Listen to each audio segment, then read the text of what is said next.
Hoje nós vamos conversar um pouco sobre independência linear e dependência linear, que são termos chaves para que a gente consiga utilizar futuramente em algumas definições referentes a se um vetor ele é supérfluo ou não. Vocês vão ver isso mais para frente.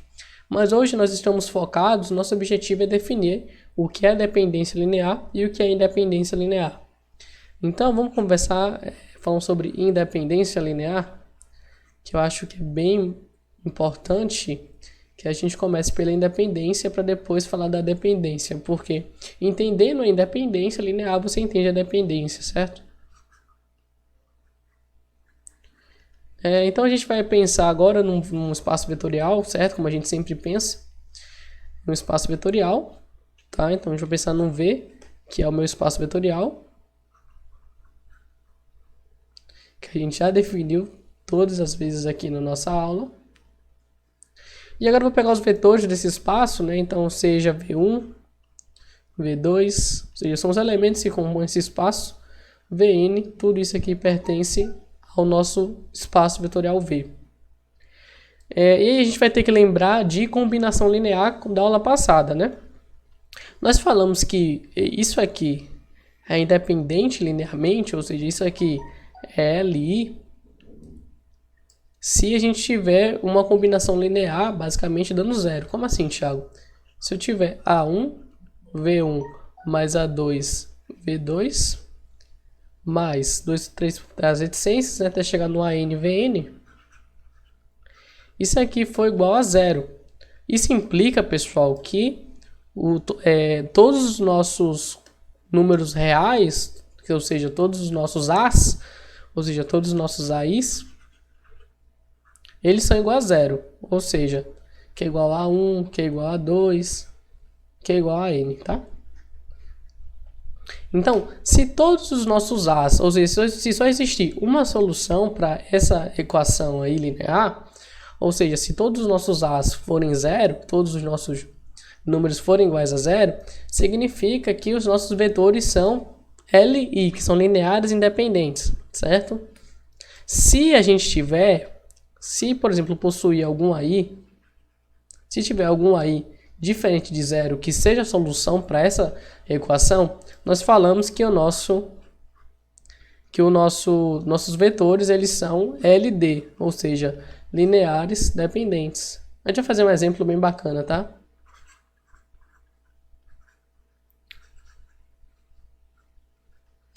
Certo? Mas, né, então a gente percebeu que entendendo o LI a gente entende o LD. Mas existe outra forma também da gente caracterizar o LD, certo? E é com um teorema bem interessante. O teorema ele fala o seguinte. Ele nos diz o seguinte. Se nós temos os vetores, né, se V1, V2, temos Vn, no caso, peraí, deixa eu apagar esse si aqui. Os V1, V2, Vn serão LD apenas ou se somente se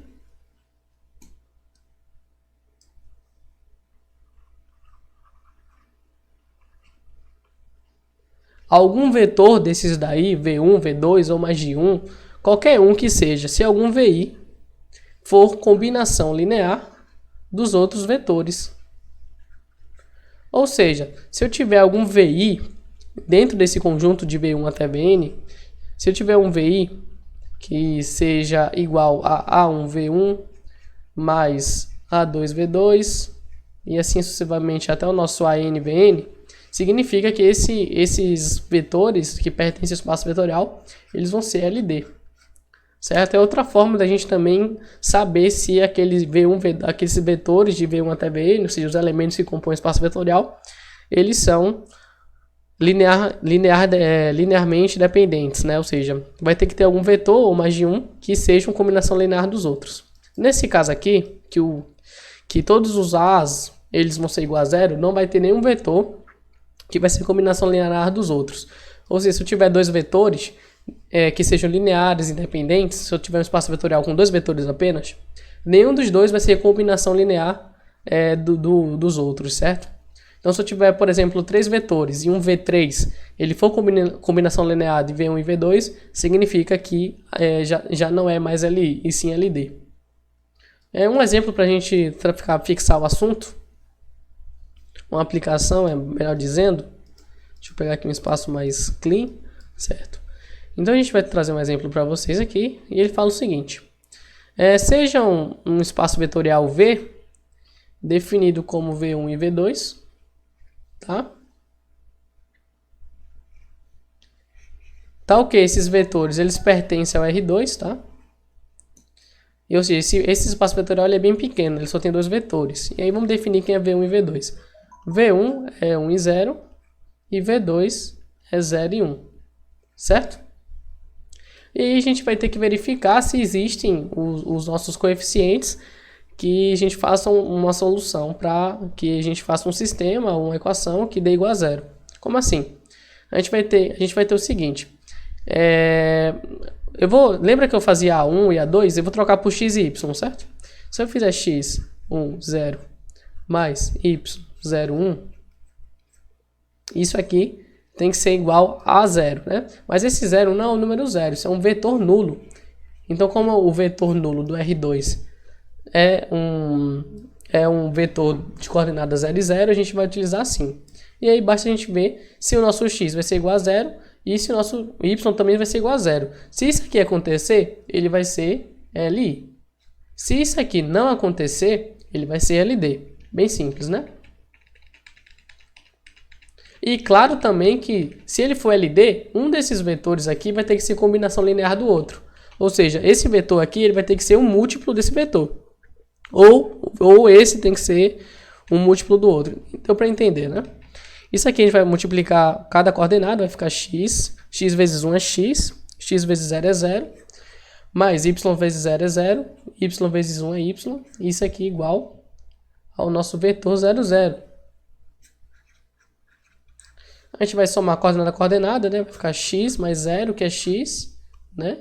E 0 mais y, que é y. Isso aqui é igual a 0, 0. Como aqui a gente tem uma igualdade, né? Só pode ser. A única solução para esse sistema é que a coordenada x seja igual a essa coordenada aqui e essa coordenada seja igual a essa coordenada. Então, x é igual a 0 e y também vai ser igual a 0. Significa que esses caras são linearmente independentes. Tanto que os vetores V1, 1 e 0, e V2, 0 e 1, eu nunca vou ter um certo K, ou seja, um certo múltiplo, que eu consiga chegar nesse cara aqui. Jamais, certo? Eu nunca vou conseguir chegar nesses caras aí multiplicando uma constante, certo? Você pode tentar, mas é impossível. Vamos verificar isso aqui? Bora. K, 1, 0, igual a 0 e 1. Isso aqui a gente vai ter que K, e a gente vai ter K, 0 igual a 0 e 1. Veja que nesse caso K está dando que é igual a 0 e 0 está dando que é igual a 1. Isso aqui é um absurdo, ou seja, não tem solução K para isso, né? Então veja que ele tem que ser LI de qualquer forma.